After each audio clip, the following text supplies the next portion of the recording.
cho trọn tình quê hương. Đẹp tình quê hương mai tôi về chúng mình đôi đường. Giờ phút phân kỳ ai lên đường ai vẫn vương. Mình thương nhau trong đời, thương nhau trong lời yêu nước Việt mà thôi. Xin nhớ anh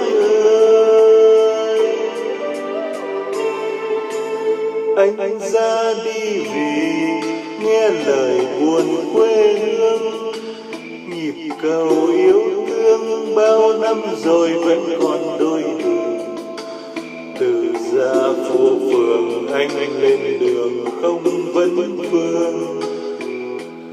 Hỏi anh bao nhiêu rồi, xa xôi quê đời mơ ước gì hơi lòng trai, sông núi chia phôi.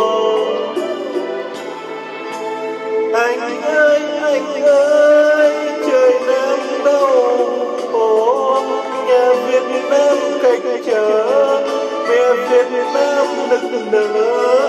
Mình người Nam buồn thủa giữ trong lòng cho trọn tình quê.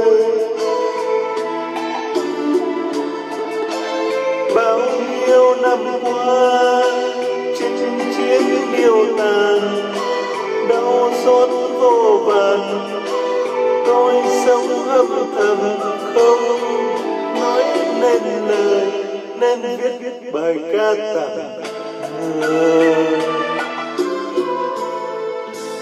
Anh ơi, cho dù trên đường dài tha phương, biển biệt quê hương xin anh còn giữ vẹn câu thề. Dù gió mưa về vẫn một lòng yêu mến quê. Ngày mai ta xa nhau rồi, nhưng tin trong đời anh sẽ còn gặp tôi. Quê cũ mừng vui.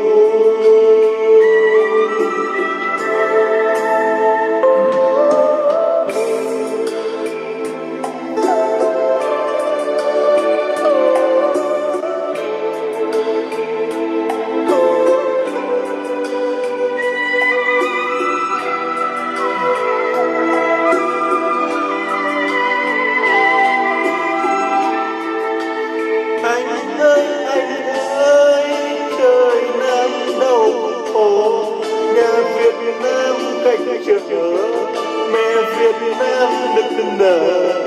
Mình người Nam buồn thủa giữ trong lòng cho trọn tình quê.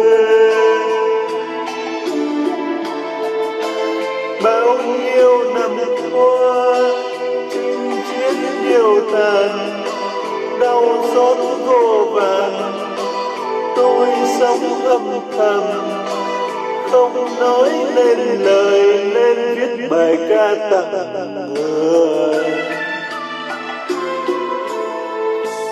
Anh ơi, cho dù trên đường dài tha phương, biển biệt quê hương xin anh còn giữ vẹn câu thề. Dù gió mưa về vẫn một lòng yêu mến quê.